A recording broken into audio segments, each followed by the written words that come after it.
Good afternoon. This is not our normal context for a press conference, but these are not normal times, and they require extraordinary dedication to the task before us, which is to not allow the COVID pandemic to overwhelm our state. Time is of the essence in our efforts to prevent an imminent explosion of the COVID pandemic in Yakima County.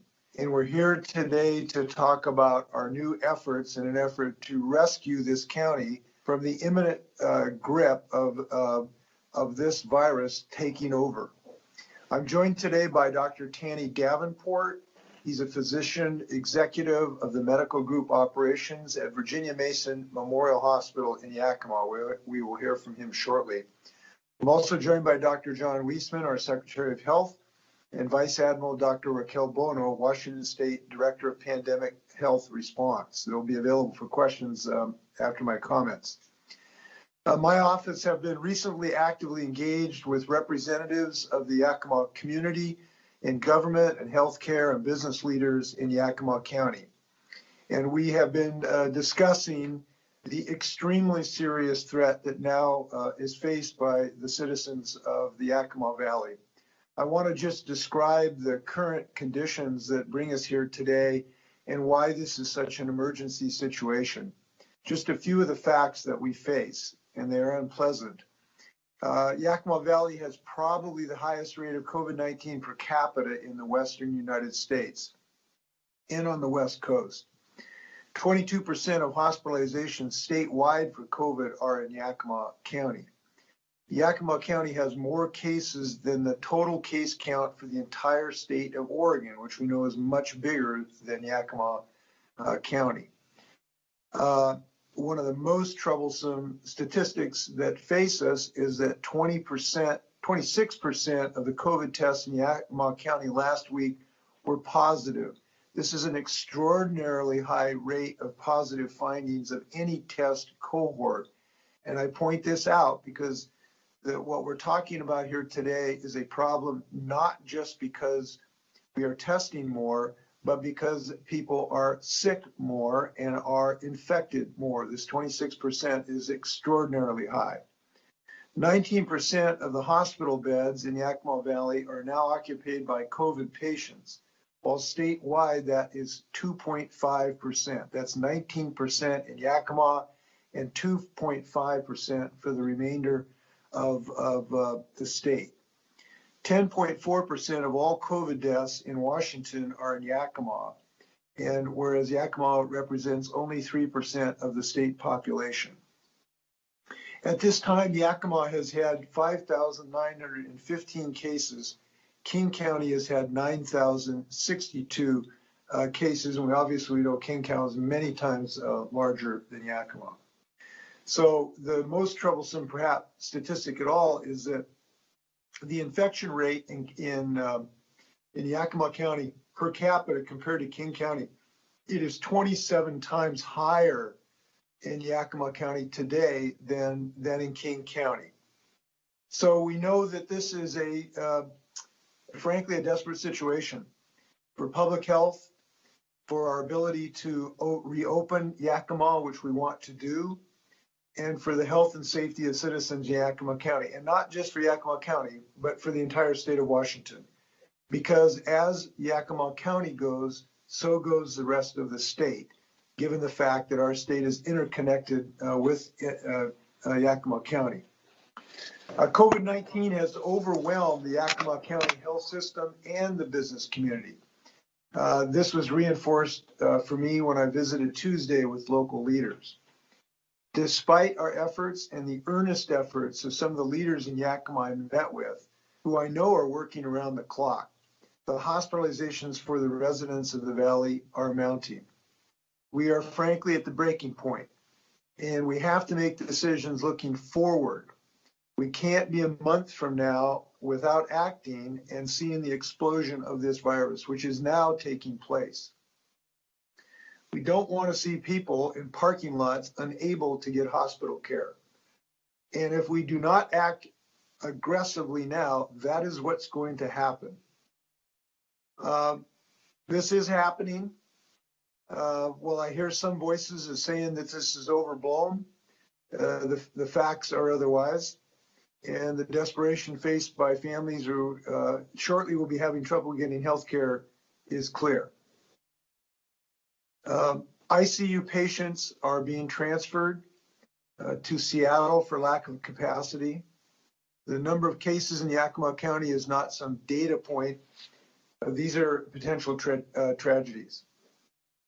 Here's the situation we face, and it's difficult because we have to look forward rather than just the present situation.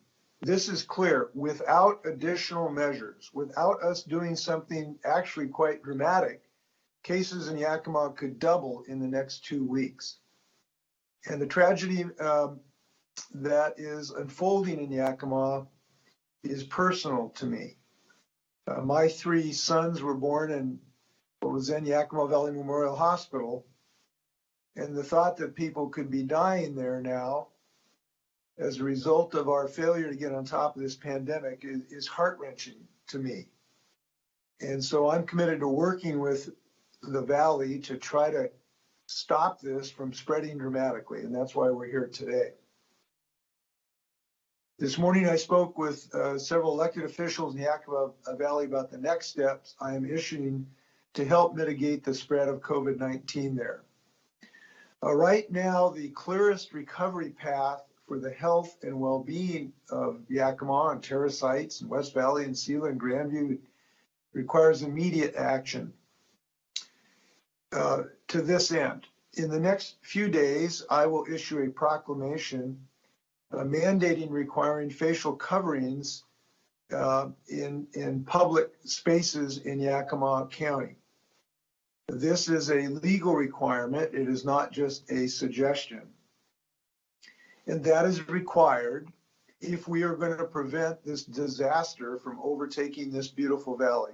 And it is a beautiful valley. I advise local leaders that will give them a few days to get ready while we put the finishing touches on the legally enforceable order that we will be issuing.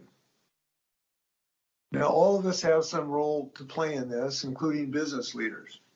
So under this legally requirement, businesses will be legally required not to sell products or services to those who are not in compliance with this requirement.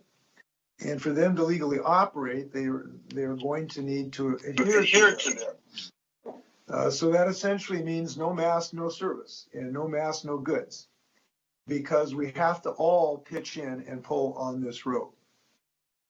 Now, this is the next step, and frankly, it's not necessarily the last step to mitigate measures in the Yakima Valley. We are considering other measures to be helpful, including additional testing, efforts to make sure that our contact tracing and our isolation is adequate, efforts to help families while they're isolating. All of these things we're working with local leaders and local health district to effectuate. But in the absence of this measure, we are going to be swamped with a tidal wave of COVID-19 if we do not act. Now, this actions or similar actions may be necessary in other counties as well. We've not made final decisions on that. But today we cannot wait. Yakima cannot wait. As I've indicated, what is happening under the ground there has the potential to affect the entire rest of our state. So I think these are difficult times and they require difficult decisions, and this is one of them. I know, as do the health experts, that there are unique circumstances in Yakima County that explain some of the spread of COVID-19, such as the high percentage of essential workers. But epidemiologists have made clear that community transmission, that means transmission between regular folks at regular barbecues and regular grocery stores and regular parks, is occurring. It's not just in the agricultural industry. And this is now spreading in the state of Washington. A number of our employees who work at the Coyote Ridge facility, one of our correctional institutions, live in Yakima, and we are having increasing infection, unfortunately, spreading. So this impacts all communities, it impacts all ethnicities, It impacts all people of whatever party or faith. And we know that if we pull together on this, we can get on top of this. But otherwise, it's going to get on top of us. We believe that the Yakima Valley faces an existential threat. And we think all of us, leaders at all levels, need to get involved here. Now, this is made more difficult because hoaxes about COVID-19 are rampant. And for those who want to downplay this problem in the Yakima Valley, perhaps you need to go up to the hospital and watch people being intubated with this disease. This is a real threat. And we need all leaders of every party to speak up against this and get in touch with the reality that we face. Now, some people blame testing for this problem, but more testing does not explain the more intubations at Memorial or the number of people being transferred to Seattle as they fight for a breath. And that's what they do when they have this disease. Now, I've talked about some of the numbers here, but these cases are not just numbers, they represent people. And the virus that afflicts them poses a cascade of threats, economic and personal. And I take no pleasure talking about this difficulty, but we just can't put our heads in the sand and let this roll over us. I'm also aware of the tremendous economic impact this virus has had on our communities. We want our small businesses to open, and we want to help people get back to work. And talking to the elected leaders in Yakima, they have made this abundantly clear of the difficulties that small business personnel and their employees are suffering because of this. Their frustration is legitimate and real and deep. But we know that the best thing we can do to strengthen our economies so that we can reopen fully is to stop the spread of this virus. That's the way we win this. And we know this is not easy.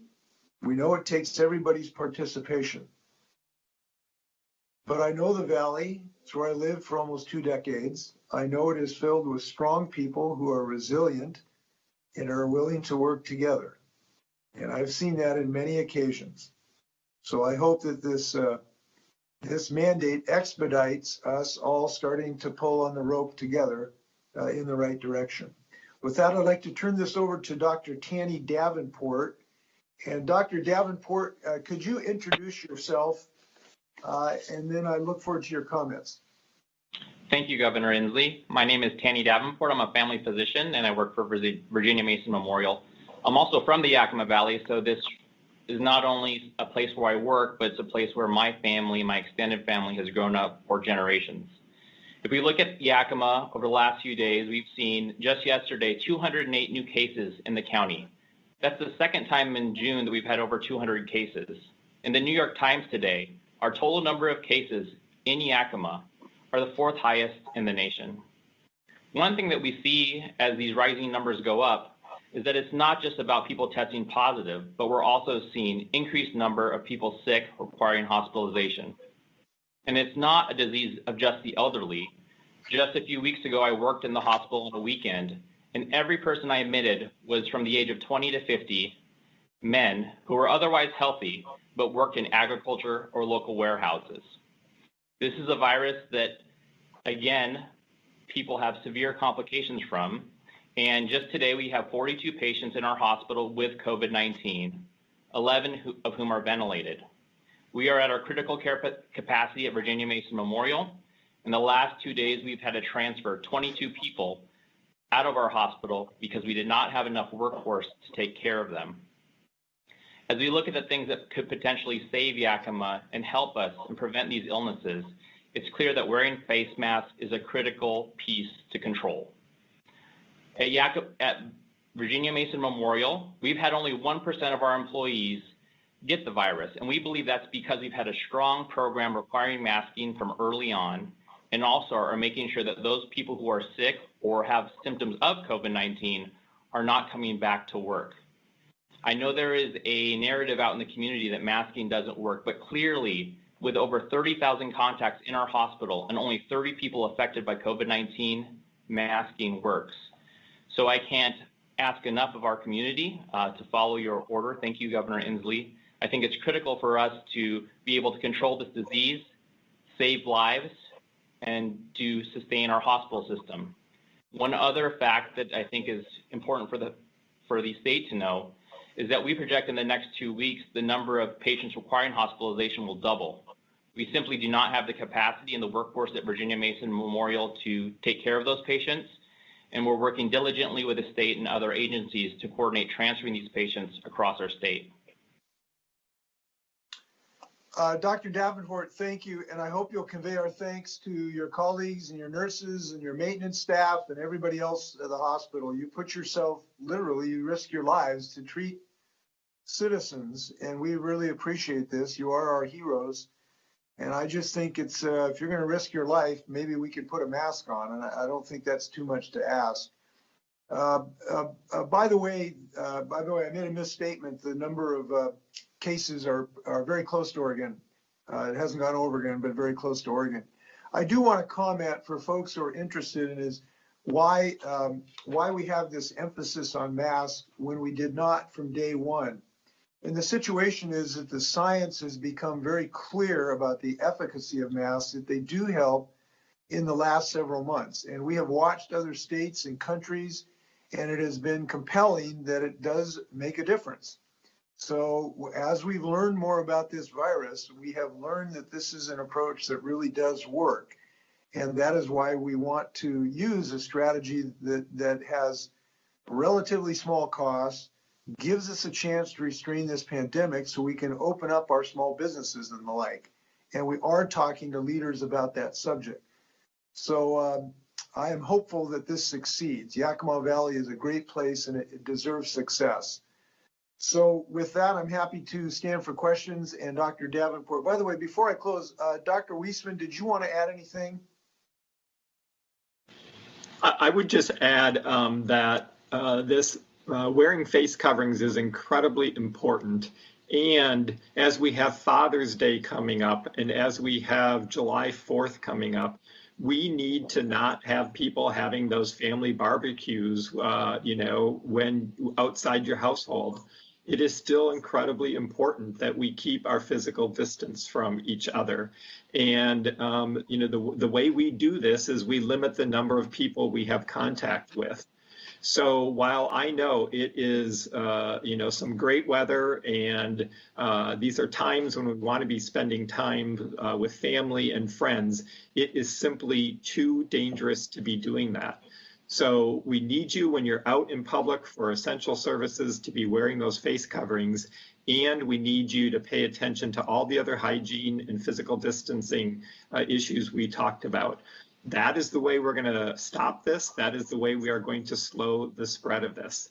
And if you have any symptoms, get tested. If you're positive, stay home, stay away from others, because really, as we're seeing, this is exploding. And it is overwhelming our healthcare system locally, and it is just too dangerous to live our life as if this pandemic is not around. Thanks for your work and your help. By the way, we had Dr. Scott Lindquist in Yakima for several days, a week or so ago, and he has helped us with a strategic plan for Yakima. A part of that is that we are forwarding over $6.5 million to Yakima to help with some of the health district needs there. We have trained about 1,000 contact tracers that are available to do the contact tracing. And we were working very closely with your health district to make sure those jobs get done. So with that, happy to stand for questions. You can direct them to any of us. Great, thank you, Governor. First question comes from Don with the Yakima Herald Republic. Don, if you would like to unmute yourself, you can ask your question. Thank you. I have questions for Governor Inslee and Dr. Davenport.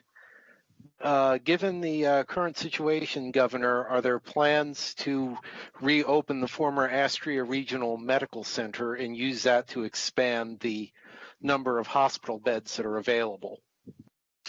Dr. Bono, would you like to address that? Yes, thank you, Governor, and thank you for that question. One of the things I would like to highlight is Virginia Mason did an exceptional job in expanding their capacity, and what Dr. Davenport described now is that in spite of expanding that capacity, they've had to transfer patients out of the area, out of Virginia Mason. What we've done in our previous work with regards to taking care of patients in any kind of surge is to work across the state with other hospitals to make sure that we've got sufficient ventilators and ICU beds and acute care beds for any potential surge. Astria will likely not be reopened because we have sufficient capacity. And one of the things when we were there in Yakima earlier this year, we realized that in order to have the Astria facility stood up, we would need to have additional personnel that we did not have within the county. And we would not be able to transfer personnel or supplies to Astria.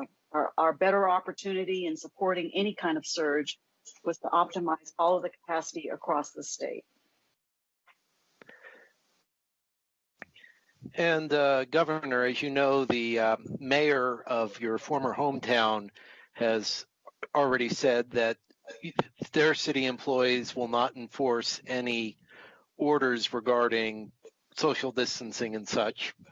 And basically, is that going to have to change with your order on masks? Well, I met with the mayor the other day, along with the mayor of Yakima, Commissioner Baker, and the Chamber Council, and she was very supportive of masking.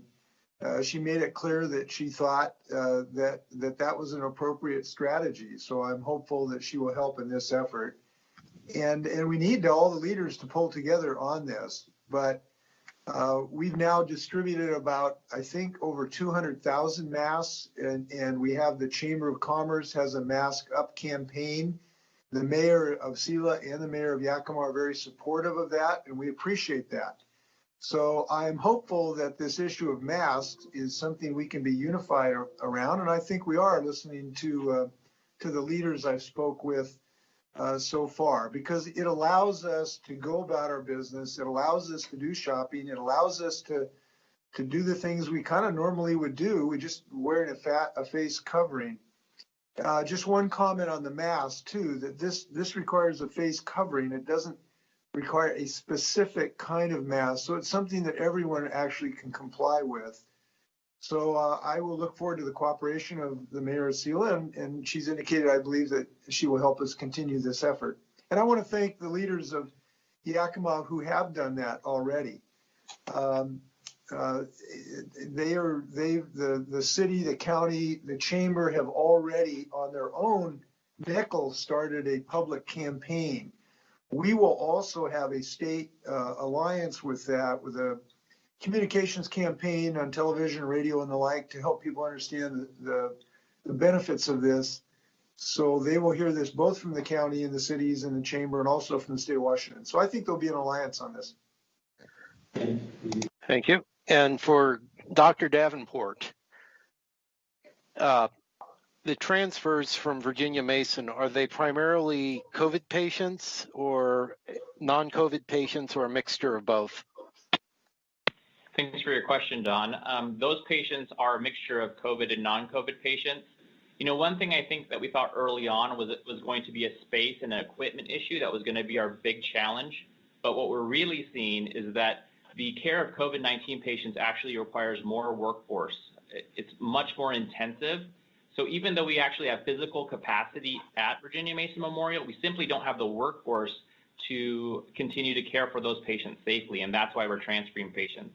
And that means, unfortunately, that when someone comes to the hospital and requires hospitalization, whether it be COVID or something else, many times we determine that we can't take care of them and need to transport them via ambulance or by air to other hospitals. Great. Thank you, Dr. Davenport. Our next question comes from Joe with the Seattle Times. Joe, if you can unmute yourself, you may ask your question.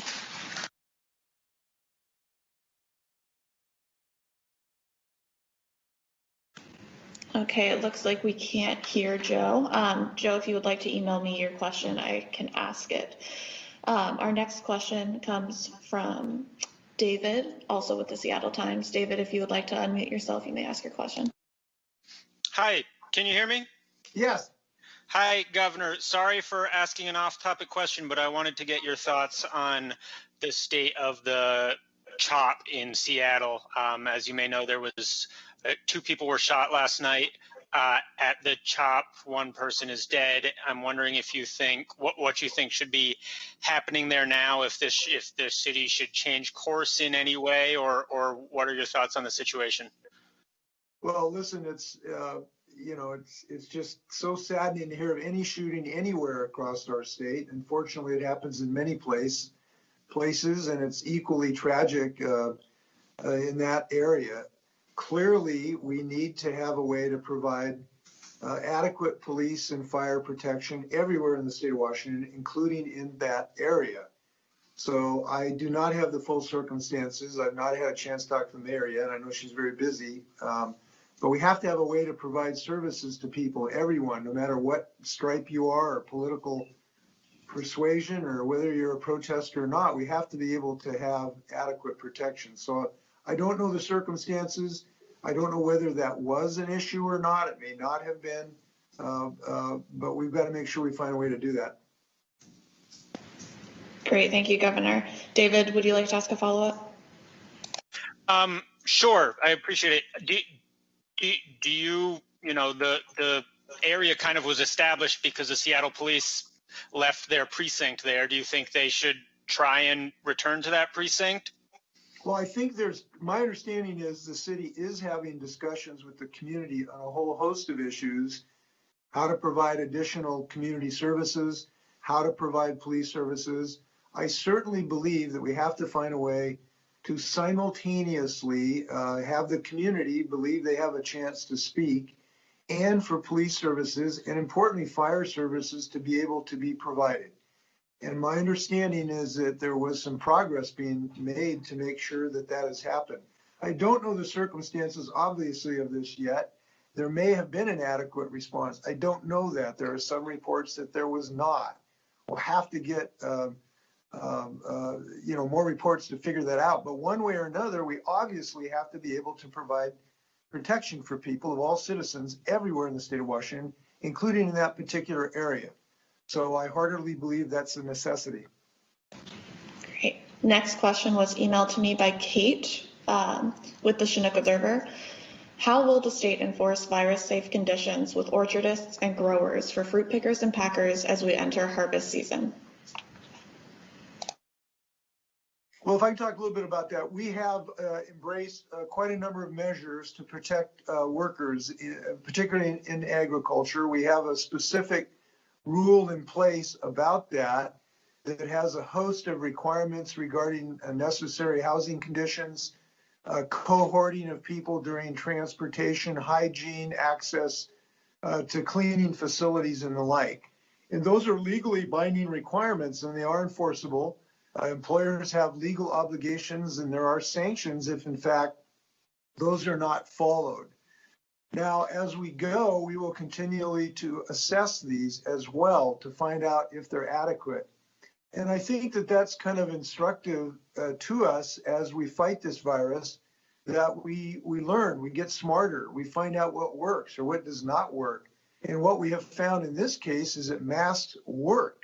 And so that's why we're embracing them on a broader perspective. And I think that that's what we have to do is to get smarter every day how to fight this virus.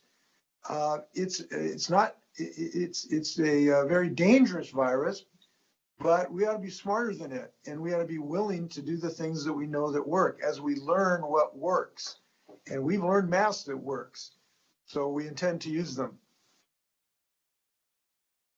John, do you want to add anything to that?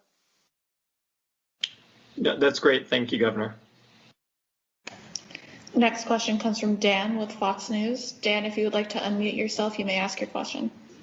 Yeah, thank you, Governor. This is another off-topic question. I apologize for that. But as far as the CHOP, it sounds like you do believe that police in Seattle should get back into that East Precinct at some point. You also said that you think the people should have a place to protest. But I want to know what you think the governor's role, your role is in facilitating that, because right now the city of Seattle seems to be willing to allow the status quo.